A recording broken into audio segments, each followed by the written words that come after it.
Stella, I'm bored of this. 19-year-old Ethan said this to 26-year-old Stella, his voice low in the dim light of the bedroom. He spoke the words while she was still held loosely in his arms, drifting on the edge of sleep. The warmth of his body was familiar, comfortable, yet the words hung strangely in the air. All right then, Stella murmured, her voice thick with drowsiness, barely registering the weight of his statement. Let's call it off. She didn't pull away, just settled deeper into the temporary comfort, already halfway into her dreams. The next morning, precisely at 5, Stella's eyes opened in the pre-dawn darkness. Using the flashlight app on her phone to cut through the gloom, she quietly gathered the few items of clothing she kept at his place, just 2 changes of essentials, from the closet, and packed them into her overnight bag. The morning air held a cool dampness, heavy with dew, as she softly closed the apartment door behind her. A taxi was waiting at the curb, its engine humming softly in the quiet street. She slipped inside, and the car pulled away without a sound, leaving the building shrouded in the receding night. When Ethan woke later that morning, the space beside him in the large bed was cold. He looked around the spacious, meticulously clean apartment. Stella had always been tidy, but the emptiness echoed. A strange pang of loss, unexpected and unsettling, settled in his chest. He felt oddly adrift. He remembered meeting Stella clearly. It was at a mutual friend's party, a noisy, cheerful affair that felt alien to him at the time. He'd been nursing a bruised ego and a broken heart. The girl he'd been crazy about having just gotten together with someone else. He'd felt lost in the crowd, nursing a drink in a corner. Then Stella appeared, not with a grand entrance, but like a soft shift in the room's light.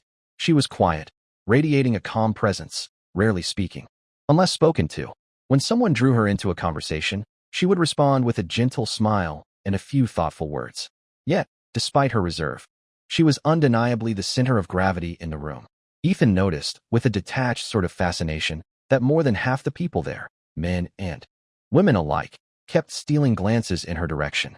Even among the other women, she seemed effortlessly popular, drawing them in with her serene aura. Their first real interaction happened because they were heading in the same direction after the party.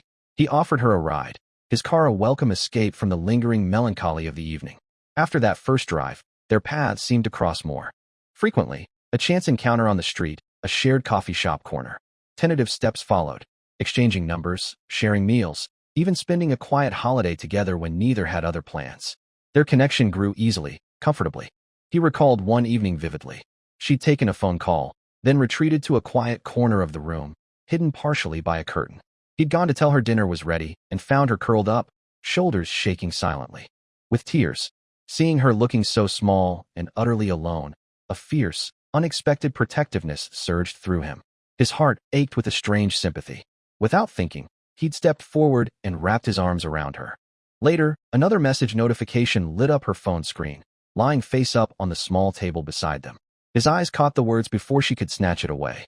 Stella, she mentions you every time we do something together. She feels incredibly guilty, but she hasn't wronged you. I know you like me first, but she's the one I love. Stella, please let her go. Let me go too.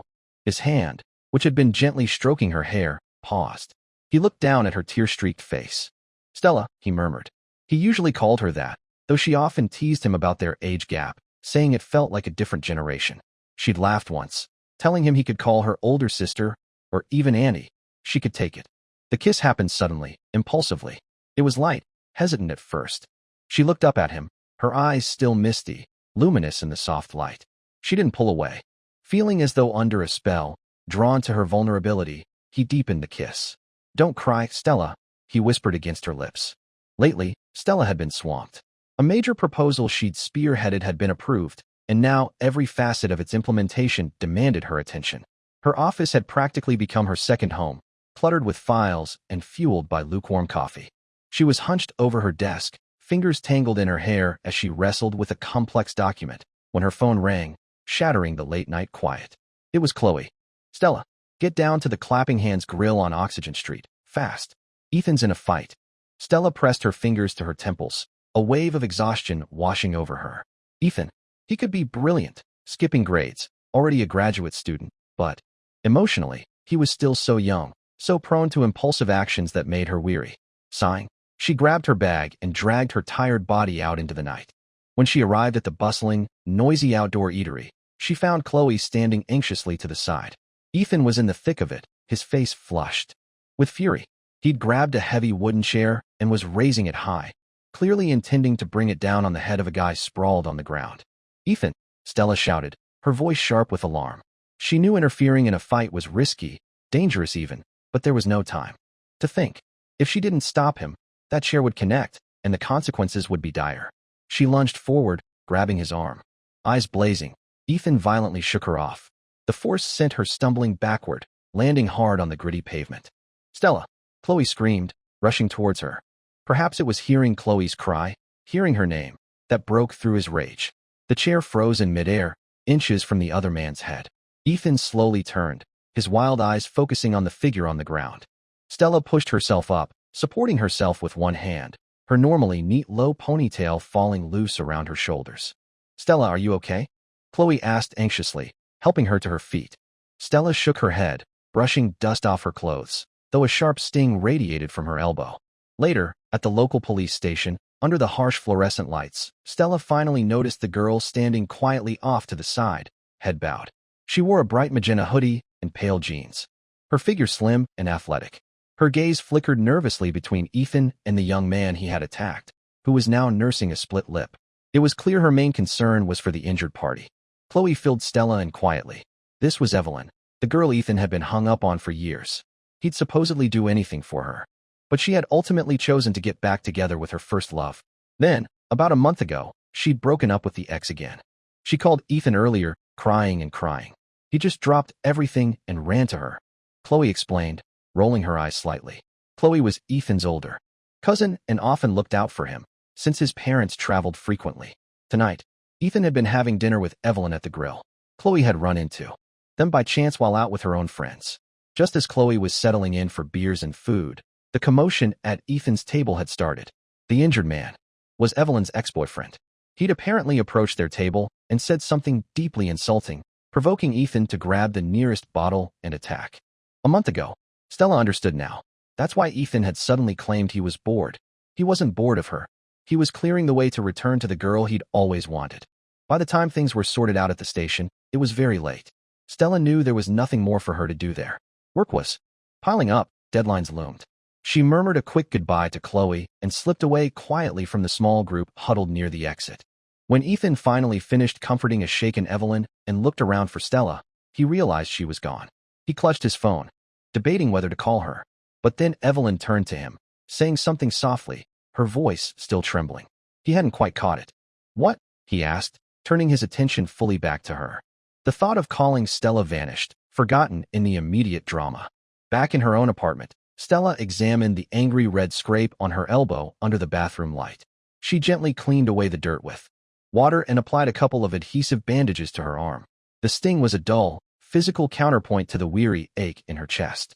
Finished with her makeshift first aid, she walked back to her home office setup in the living room, sank into her chair, and once again began running her fingers through her hair as she stared at the document on her screen. Promotion was within reach. She had to nail this project. Knock, knock. A soft rap on her apartment door, followed by it opening slightly. Still burning the midnight oil, Director Stella? Stella looked up, a genuine smile finally touching her lips as she saw Leo leaning against the doorframe.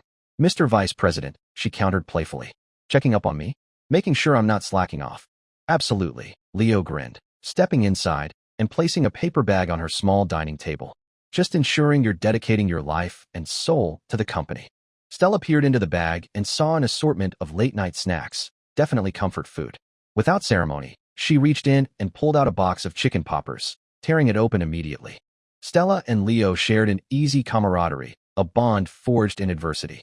They had met years ago during separate solo trips through the vast, unforgiving landscapes of the Northwest. Caught in an unexpected and dangerous sandstorm, the two strangers had relied on each other, offering encouragement and support until they found their way back to safety. They had, in a very real sense, saved each other. Later, Leo, recognizing her talent and drive, had recruited her to his family's company, a well-respected industry leader. That shared history, that debt of gratitude and recognition, was part of why Stella poured so much of herself into her work. She was guarding the Lin family's legacy, repaying Leo for both his rescue and his faith in her. "Don't push yourself too hard, Stella," Leo said, his tone softening. "What happens if you burn out?" If I collapse at my desk, it counts as a workplace injury, Stella retorted through a mouthful of chicken. You'll have to compensate me. Leo chuckled. All right, I'll compensate you. But for tonight, take a break. Finish your snacks, and I'll give you a ride home. Since she was already home, he amended. Well, I'll make sure you actually stop working. Later, after Leo had left, Stella felt restless. She ended up taking a short walk around the block to clear her head before finally heading back towards her apartment building. As she approached the entrance, a shadow detached itself from the deeper darkness near the stairwell.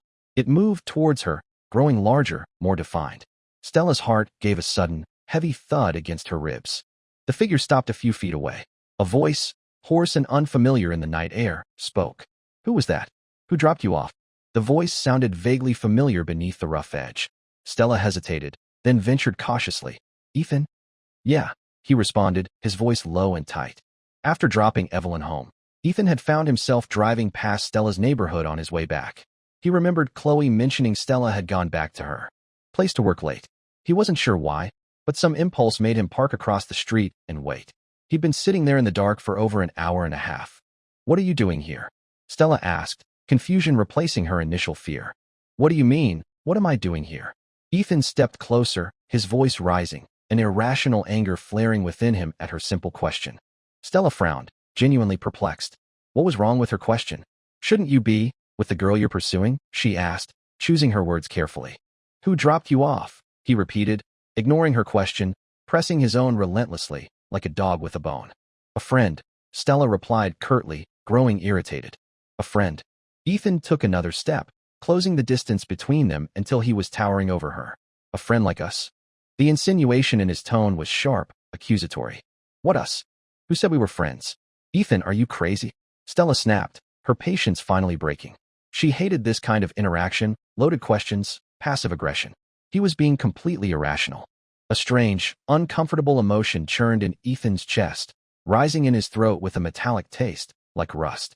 He felt hurt, confused, possessive. Stella, move, she said coldly. I'm going home. Ethan grabbed her arm, his fingers digging into the spot just above her elbow, right where the scrape was still tender. Stella inhaled sharply, biting back a cry of pain. Let go, she commanded, her voice dangerously quiet. Her eyes, when she looked at him, were like chips of ice. Her glacial stare pierced through his anger, striking something vulnerable within him. He tightened his grip, tears unexpectedly welling in his eyes, blurring his vision. He wouldn't let go. Let go, Stella repeated, her voice even colder, sharper. Don't make me say it a third time. The icy distance in her eyes was unbearable. Overwhelmed, Ethan suddenly pulled her roughly into his arms, burying his face against her hair, his cheek pressed tightly to her ear. Large, hot tears splashed onto her collar. His voice, when he finally spoke, was thick with choked sobs. Stella, don't be like this. Stella struggled, pushing herself out of his embrace. Ethan, you were the one who said you were bored. Now you're the one clinging, refusing to let go. What do you actually want? She turned towards the building entrance, pausing just before she went inside. She looked back at him, standing forlornly under the dim streetlight. If you really want her to like you, she advised, her voice devoid of warmth, try acting a little more mature. The next day, the day after, and almost every evening that followed, Stella found Ethan waiting near her apartment building when she returned from work. Exasperated and unwilling to repeat the confrontation, she started avoiding him altogether, opting to stay late and sometimes even sleep on the pull-out sofa in her office. The project, at least, was proceeding smoothly, a testament to her relentless overtime. It was finally nearing completion. To celebrate reaching a major milestone, Leo took her out for a well-deserved dinner. Stella was actually starting to relax, feeling a sense of accomplishment, when her good mood evaporated instantly. Across the restaurant, she saw them, Julian and Lily. Lily spotted her almost immediately, her eyes widening slightly before she broke into a bright smile. In the next second, she was beside their table, linking her arm through Stella's. Stella, what a coincidence. Fancy meeting you here, she chirped, her voice overly sweet. Yeah, quite a coincidence, Stella managed, unsure what else to say, forcing a tight smile. Julian approached more slowly, his presence casting a subtle shadow over the table. His eyes, behind the lenses of his glasses, were as deep and unreadable as the ocean. Though not overtly sharp, his gaze still made Stella's scalp tingle uncomfortably. And this is? Julian's gaze shifted from Stella to Leo, a polite but assessing look. Lily blinked her wide eyes, leaning conspiratorially toward Stella. "Your boyfriend?" she stage whispered, though it was loud enough for everyone to hear. As the word hung in the air, Stella felt Julian's intense gaze swing back to her. Under the weight of it, she opened her mouth, struggling to find the right words, but Leo spoke first, his voice calm and smooth. "Stella and I are just colleagues," he stated simply. Then, turning back to Lily and Julian with a polite smile, he added, "Stella was just saying how hungry she was, so we were about to order. Please, enjoy your evening." "Oh, we just got here too. Stella, why don't you join us?" Lily pleaded, gently shaking Stella's arm. Faced with Lily's insistent cheerfulness, Stella felt cornered, her mind racing for an escape. Just then, her phone buzzed. It was Chloe. A silent prayer of thanks went up. Glancing at the caller ID, Stella quickly said, "Oh, sorry Lily, it's my friend. She has an emergency, I really need to go. Maybe next time?" "Ah, that's such a shame. It was so nice running into you," Lily pouted prettily. Stella offered an apologetic smile, then glanced at Leo. Understanding dawned in his eyes. "Go ahead, Stella," he said kindly. "Be careful on your way." She nodded gratefully and turned, walking quickly away from the table without a backward glance. As for Julian, she didn't dare meet his eyes again. Later that night, nestled in a corner booth of a loud, pulsating bar, Stella methodically poured glass after glass of strong liquor down her throat. Chloe sat opposite her, watching with a knowing look. "Chloe," Stella slurred slightly, swirling the amber liquid in her glass. "If I get totally wasted tonight, promise you'll get me home safe." "Honey, I think you're already halfway there," Chloe chuckled, gently poking Stella's forehead. "Don't worry. I'll make sure you get tucked into your own bed." Chloe knew her friend well. Stella never stayed out all night, no matter how much she drank. Stella shook her head emphatically, like a child's rattle, feeling the room tilt slightly. She leaned her head heavily on Chloe's shoulder. "Not yet, not totally wasted yet. Chloe, tell me, what do you do when drinking doesn't work and finding someone new doesn't work and you still can't forget someone?" "Means the booze isn't strong enough and the new guy isn't good enough," Chloe replied pragmatically, gently stroking Stella's cheek. "Honestly, Stella, out of all the people in the world, you had to fall for that ungrateful jerk. Why can't you be more like me? Keep it fun, no strings attached. That way, love never gets a chance to hurt you." As Stella drifted off into a heavy, alcohol-induced sleep much later, she vaguely felt herself being lifted into a familiar embrace. There was a soft, tentative pressure against her lips, a ghost of a touch. When daylight streamed through the window, Stella woke with a pounding headache and the distinct feeling of a heavy weight across her waist. It felt like an iron bar. Blinking fuzzily, she looked down and saw a man's arm wrapped around her. Startled, she sat bolt upright, whipping her head around to see who was in her bed. Ethan blinked sleepily, rubbing his eyes, looking utterly confused by her sudden movement. Seeing him, a strange wave of relief washed over Stella. It was just Ethan. She sighed, reaching out automatically to ruffle his already messy hair. "It's nothing," she mumbled. "Go back to sleep." Ethan obediently lay back down, pulling her back against him. He nuzzled her cheek affectionately, his voice raspy with sleep as he whispered close to her ear, "Stella." And just like that, she and Ethan slipped back into their old pattern. Sometimes he stayed at her place, sometimes she went to his apartment. But this time felt different for Stella. She never brought spare clothes anymore, not even pajamas. If she stayed over, she left at the crack of dawn, went back to her own apartment to shower and change before heading to work. Ethan, however, began subtly leaving small things at her place: a toothbrush, a spare charger, a favorite mug, small anchors in her space. Her project was progressing smoothly, finally entering its final stages. Ethan, despite being only 19, was exceptionally bright. Having skipped multiple grades, he was already a first-year graduate student at the prestigious Chin University. His research lab was also incredibly busy with a new project, keeping him occupied day and night. They realized they hadn't actually seen each other properly in almost a month. When Ethan finally got a break from his demanding lab schedule, he went home and slept for nearly 24 hours straight. He woke up, showered, put on clean clothes, and made himself presentable. That evening, he showed up at Stella's apartment. He was clingy, affectionate, making up for lost time. After they made love, he held her close, reluctant to let her go even for a shower. When she finally emerged, wrapped in a towel, he pulled her back into his arms, nuzzling her neck. "Stella," he murmured, his voice soft and warm against her skin. "It's my 20th birthday in 2 days." "Okay," she smiled faintly. "What do you want for a present?" His eyes curved into crescents as he smiled, rubbing his cheek against hers playfully. I just want you, Stella. I've missed you so much. The implication hung in the air, unspoken but clear. He coaxed her with soft whispers. Please? That would be the best birthday present ever. Stella. My dearest Stella. She eventually relented, caught between weariness and a lingering affection she couldn't quite shake. The project concluded beautifully, exceeding all expectations. Amidst admiring glances and congratulatory murmurs throughout the office, the company officially announced the results. Stella was promoted from department manager to director. At 26, a beautiful, successful executive in a Fortune 500 company, Stella instantly became a legend within the corporation, an inspiration many aspired to emulate. On the evening of Ethan's birthday, she left work early. She stopped by the supermarket, carefully selecting fresh ingredients, then picked up the custom cake she had ordered earlier in the week. By 6 o'clock, she was home, sleeves rolled up, immersed in cooking. She prepared 6 dishes and a soup. Far too much food for just 2 people, but Stella was in a genuinely good mood. The promotion, coupled with Ethan's birthday, felt like a double celebration.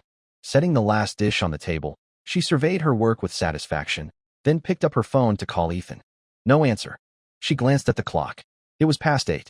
He should have been back by now. She tried calling again, several times. Each call went straight to voicemail or rang unanswered. She sat alone at the table, staring at the cooling food, the festive atmosphere slowly draining away. Half an hour later, Stella decided to try one last time. After a few rings, someone picked up, but it wasn't Ethan. A female voice answered, polite but cool. Hello.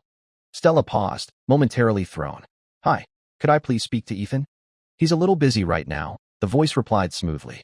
Oh, could you ask him for me? Then, is he still coming over tonight? There was a brief silence on the other end, followed by some faint rustling sounds.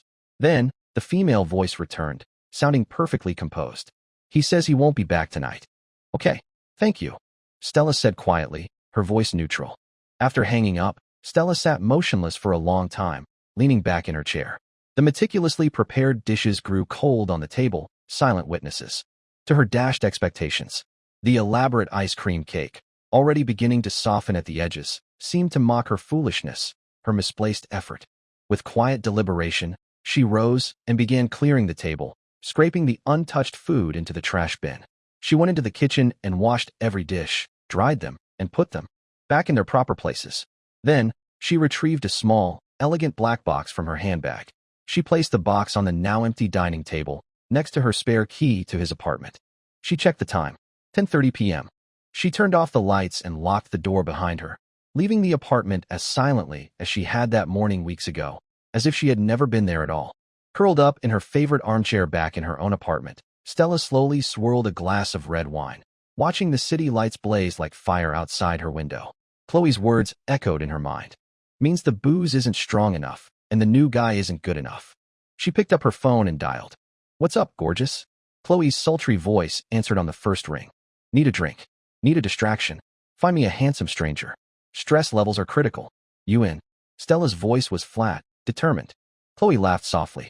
Well, look who's finally decided to join the hunt. Anything for my girl. Tonight, baby, you name it, Chloe delivers. Consider it done. Chloe was Stella's most unique friend. Utterly unashamed of her desires, refreshingly direct, there was never any pretense between them. Chloe knew everything about Stella and Ethan. They'd never hidden it from her.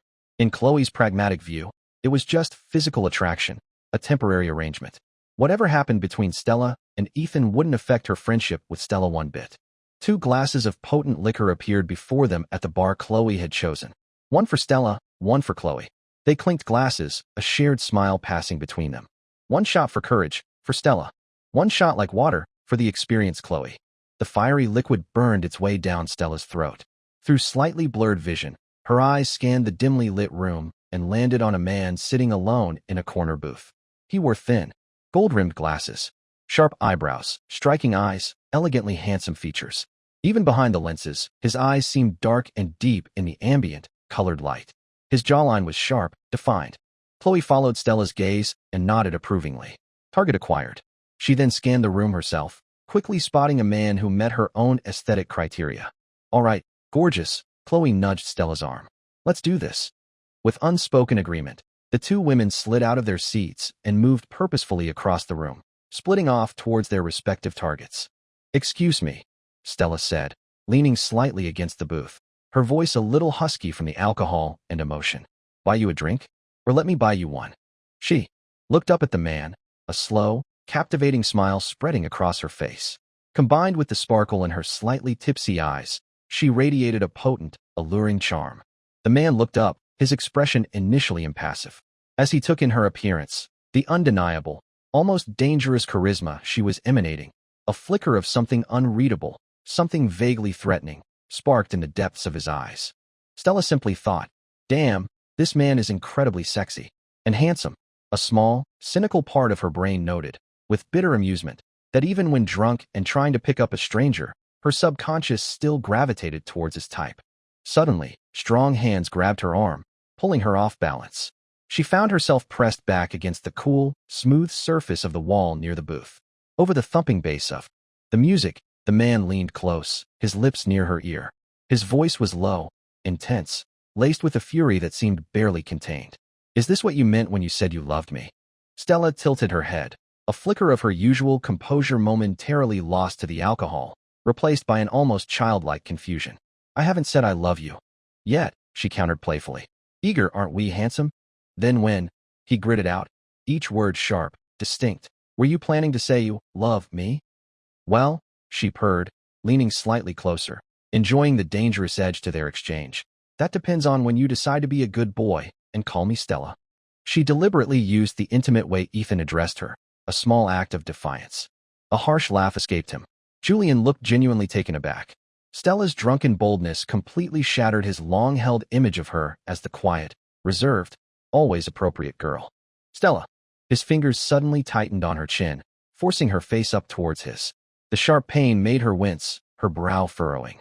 She tried to pry his hand away, but his grip was like iron.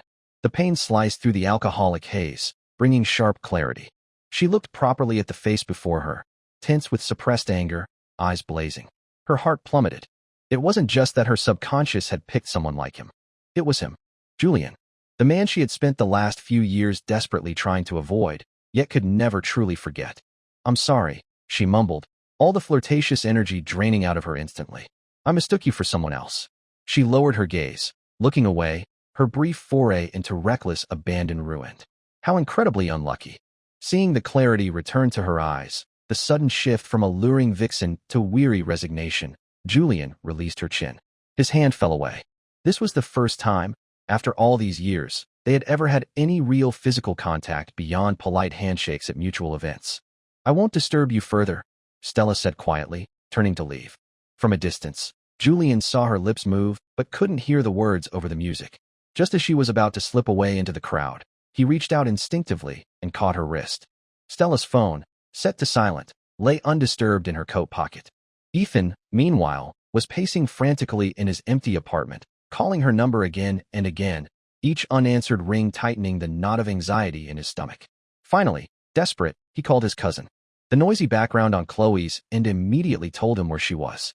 "Is she with you?" he demanded without preamble. Chloe, seeing Ethan's name on her screen, moved towards a slightly quieter corner of the bar. From there, she had a clear view of Stella pinned against the wall by a tall, imposing man. "Ethan," Chloe sighed, her voice laced with exasperation. "Seriously, kid, if you can't handle playing in the big leagues, why do you keep messing with my friend?" "Where are you?" he insisted. "Finished comforting your little girlfriend," Chloe retorted sharply. "Listen, cuz, take my advice. Stick with your puppy love. Stay out of the adult world. You're clearly not ready for it." "I don't have a girlfriend," Ethan mumbled. "Oh really? She dumped you already?" Chloe's tone was dripping with sarcasm. "Chloe," Ethan pleaded, not wanting to get into it about Evelyn right now. "Just tell me where she is." Ultimately, Chloe had a soft spot for her younger cousin. She'd played reluctant matchmaker before. What was one more nudge? "Azure," she said, naming the bar. "But you better hurry. Looks like your Stella is about to become someone else's." Ethan, who had been slumped by the trash can staring at the discarded remnants of the birthday dinner, shot to his feet too quickly, feeling momentarily dizzy. He steadied himself against the table, then picked up the black box he'd found earlier.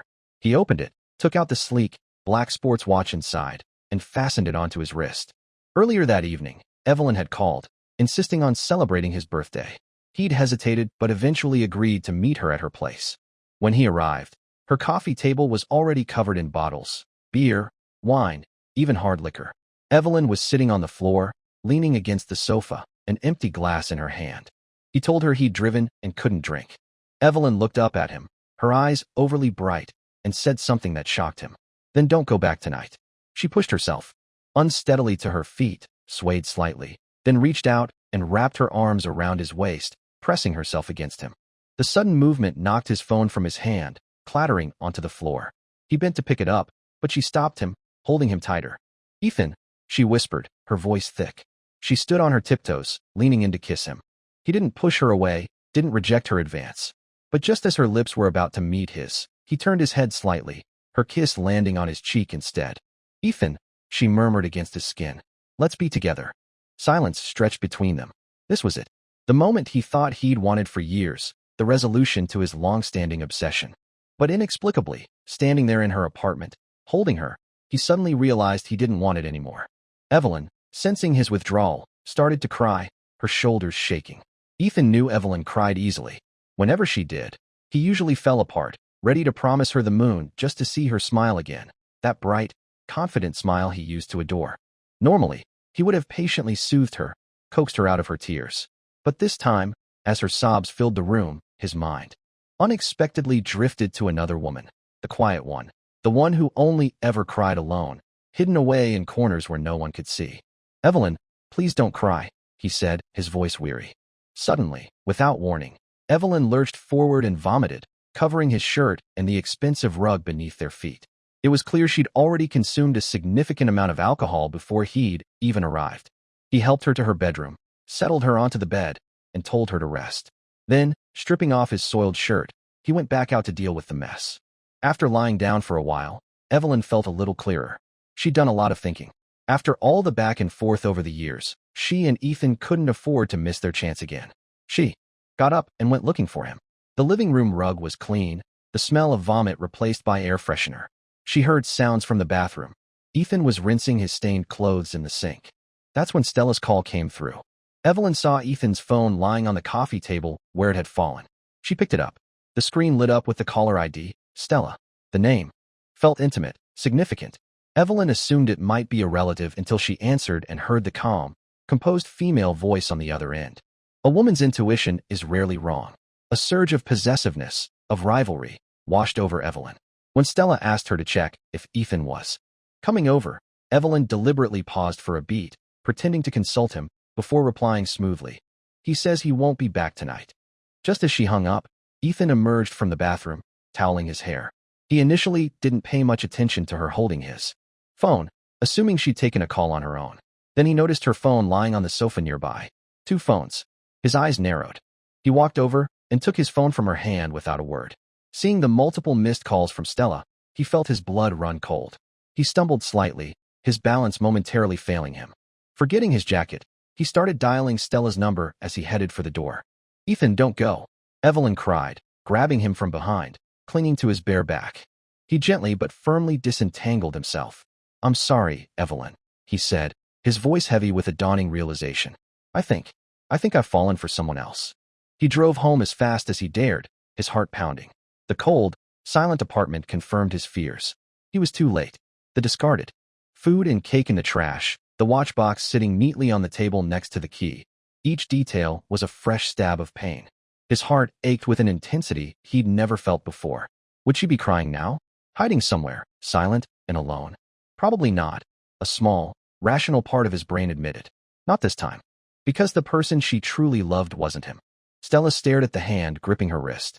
Cool, long-fingered, elegant. Once, the mere sight of that hand had been enough to make her heart flutter. Later, it became a symbol of her long-standing pain, her inescapable obsession. Looking at it now sent a tremor through her body, an instinctive urge to pull away, to escape. But the harder she tried to resist, the tighter his grip became. The bar was too loud for conversation at a normal volume. Julian leaned closer again, his voice a low rumble beside her ear, meant only for her. Last time it was a colleague. Tonight, it's a random pickup in a bar. Stella, you told someone you loved me for 10 years. How? Many other men have been mixed into that love along the way. His words were laced with a bitterness that stung more than his grip. If I could have, Stella whispered back, her voice thin but steady. I would have chosen to love someone else long ago.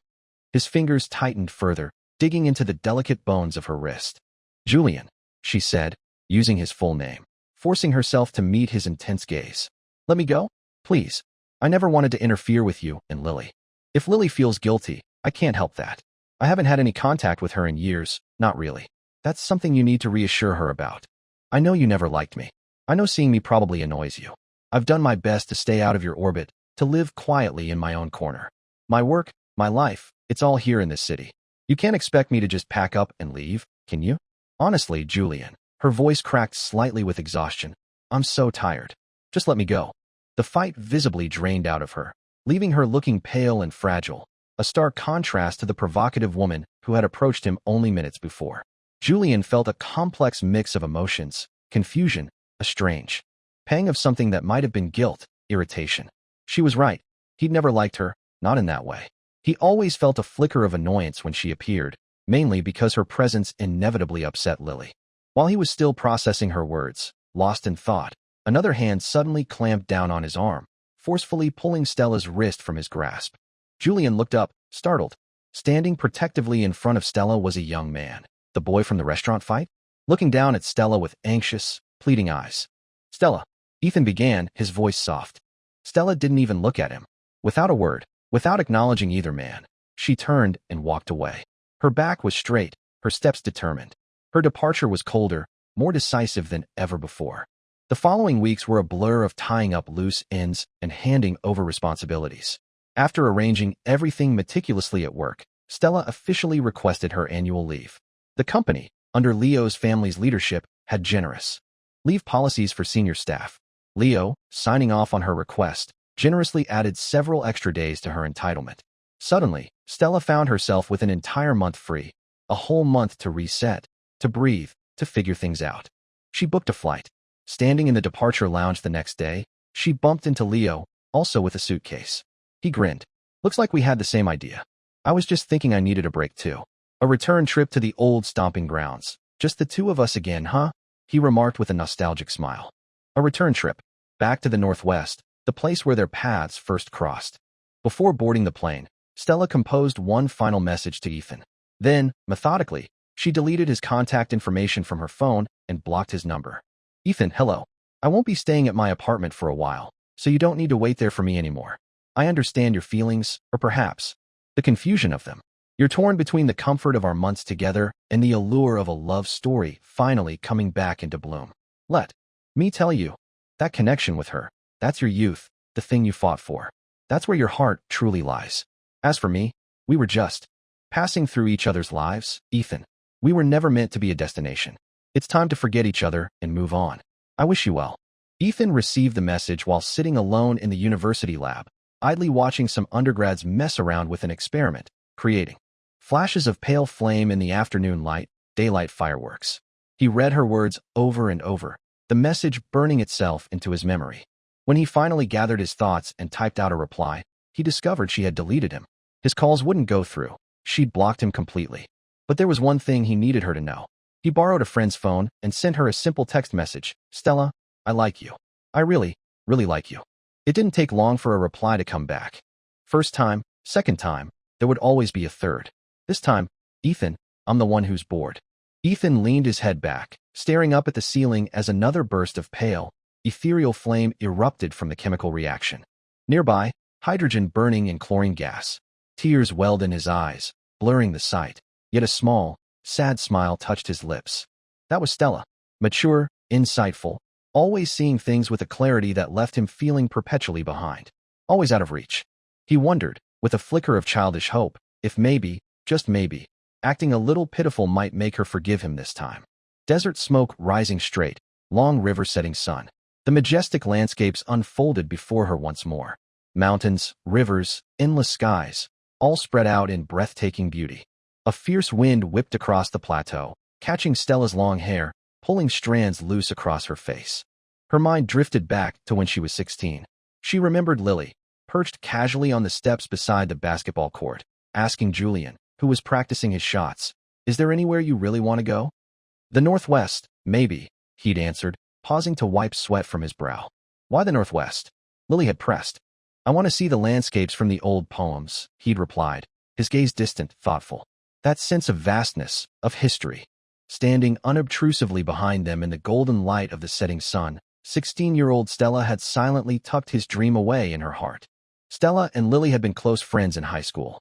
Stella, quiet and introverted, Lily, bubbly and outgoing. Stella had adored the tall, handsome boy who moved with the grace of a crane. No matter how carefully she tried to hide her crush, her eyes betrayed her. Lily, perceptive even then, had noticed Stella's infatuation. She'd linked arms with Stella, promising enthusiastically that she would help her win Julian over. In the end, Stella never got Julian. Lily did. Or rather, as Stella later understood, Julian had pursued Lily relentlessly until she finally agreed. When they first got together, Lily apologized constantly to Stella, her guilt palpable. Julian, witnessing Lily's distress, began to actively dislike Stella, blaming her for Lily's unease. But what had Stella done wrong? Later, after high school, she met Chloe. When Chloe heard the story, she'd firmly poked Stella's forehead with a long, elegant finger. "You were such a naive little fool, Stella," she'd declared. "It was so obvious. She used helping you as an excuse to constantly be around him, to make herself seem important in his eyes. That girl was never as sweet as she seemed." And then came the accident, when Stella was 22. It happened on a busy downtown street, a major incident that even made the local news. A truck driver, exhausted and overworked, lost control, his vehicle swerving violently and mounting the curb. At that exact moment, Lily was standing on that sidewalk, buying tanghulu, candied hawthorn, from an elderly street vendor. Across the street, Julian, holding a cup of coffee, saw it happen. His usual cool composure vanished, replaced by raw panic. He dropped the coffee and sprinted towards the road, desperate to reach Lily. Blinded by fear for Lily, he didn't see the chain reaction the truck had caused. A black sedan following the truck braked sharply but couldn't stop in time due to inertia. It skidded, heading straight for Julian as he ran into the street. In that split second, just as the sedan was about to hit him, a sturdy SUV suddenly appeared from an intersection, deliberately ramming into the black car, altering its trajectory just enough. Julian froze, staring in shock at the two tangled vehicles right in front of him. The driver's side window of the SUV lowered slowly. A hand, smeared with blood, reached out weakly and clutched at his sleeve. He followed the hand up and saw the face of the young woman slumped over the deployed airbag. It was Stella. Julian. A faint, trembling voice called his name from across the street. It was Lily, who had fallen but seemed otherwise unharmed. Stella watched, through a haze of pain and shock, as Julian unhesitatingly pulled his sleeve free from her grasp and ran towards the girl on the ground. Her heart felt like it had shattered, leaving a gaping hole. Pain radiated from her fingers, her head, her entire body. During her hospital stay, Lily visited once. She cried uncontrollably, and Stella, despite her own pain and concussion, found herself awkwardly trying to comfort her. When Lily finally calmed down, the incessant buzzing in Stella's head subsided slightly. Lily mentioned that Julian was waiting outside the door. "He really does care about you, Stella," Lily insisted tearfully. "He's just hesitant to come in." Stella, weary beyond words, just told Lily they should both go home and rest, assuring them she was fine and didn't need worrying about. After that day, Stella developed a deep-seated fear of driving. As for Julian, the thought of him became toxic, a poison she had to avoid. Once she recovered physically, she took her first trip alone to the Northwest. She thought that by seeing the place he dreamed of, she could finally say goodbye to her own long-held dream of him. Upon her return, she moved to the opposite side of the city and started rebuilding her life. Chloe had never met Julian or Lily in person, but she had formed firm opinions based on Stella's stories. She often declared them a perfect match. A jerk like that deserves a user like her. Strangely, hearing Chloe curse them no longer stirred any emotion in Stella, just a profound emptiness. Strange? Perhaps not. Avoidance had become her default, yet the addiction lingered, a ghost she couldn't quite exorcise. That broken heart had kept her locked in a small, self-imposed prison for years. Last spring, there had been a high school reunion. In the noisy KTV room, while Lily sang a sweet love song on the stage, Stella's old deskmate, the former class president, leaned over and asked her quietly, with a sigh of sympathy, "How many years have you loved him now, Stella?" They both knew who he was. Stella managed a wry smile. 10 years. The class president sighed again. Fate can be cruel, can it? Those 10 long years felt like a faded gray memory now, leaving only numbness behind. Stella turned, intending to grab her phone and call a cab home. As she turned, she saw him, standing silently right behind her chair, having arrived at some point without her noticing. Julian, come on. Leo's voice pulled Stella from her reverie. Let's go see that desert oasis. You didn't get a chance last time, did you? She climbed into the rented jeep beside him. They journeyed through vast deserts, explored ancient caves adorned with faded murals, witnessed solemn prayers in remote temples, traversed sweeping grasslands, marveled at towering glaciers, and hiked through vibrant, multicolored Danxia landforms. In the Chilean mountains, they encountered two young women traveling together, documenting their trip for social media. One introduced herself as a photographer and asked if they could film Stella and Leo for a short video clip. Always happy to share the beauty of their travels, Stella and Leo readily agreed. Neither of them expected what happened next. The photographer posted a brief, 10-second clip on a popular short video platform. Almost instantly, it went viral. The short video simply showed two attractive people, a man and a woman, walking and laughing together against the stunning backdrop of the grasslands. They weren't doing anything extraordinary, but their easy chemistry and the serene beauty of the setting struck a chord. Comments flooded in. They look so perfect together. Absolutely stunning couple. OMG, what heavenly visuals. My eyes have been blessed. Mom asked why I'm watching videos on my knees. There's such a calm, understated vibe about them. So refreshing, comfortable, soothing, and their smiles are infectious. I just got back from the Northwest. It really is that beautiful. Shallow waters murmur, deep waters are silent. I hope I can become someone like them someday. The comments were overwhelming. Stella and Leo glanced through a few before handing the phone back to the excited young women. The vloggers eagerly asked to exchange contact information, and Stella and Leo happily obliged. After parting ways with the girls, Stella and Leo began their journey home, leaving the Northwest behind, this time with a sense of closure, no regrets lingering.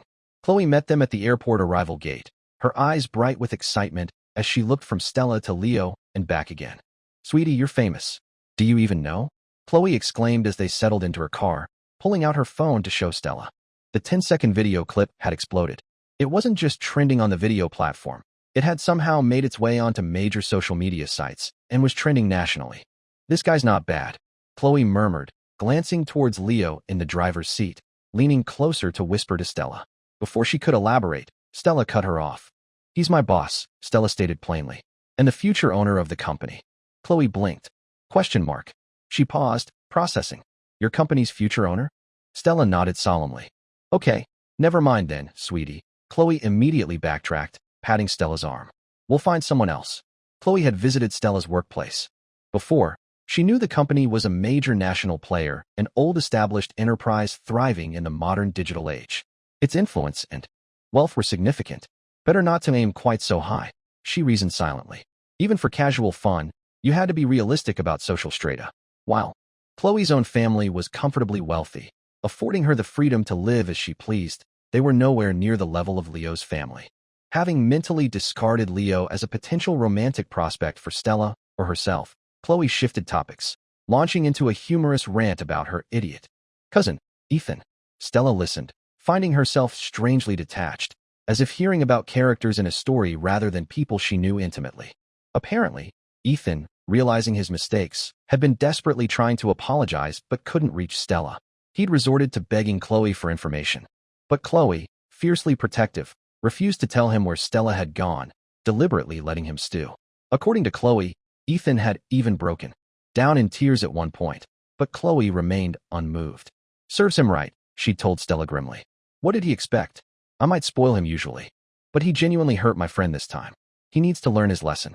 I'm not his dearest Stella who melts at the sight of a few crocodile tears. He's still young, Chloe, Stella said softly, surprisingly finding herself defending him slightly. He might be brilliant academically, but emotions, those aren't controllable like equations. What could he really do? Don't be too hard on him. Honestly, she offered Chloe a small, weary smile. I haven't let it bother me that much.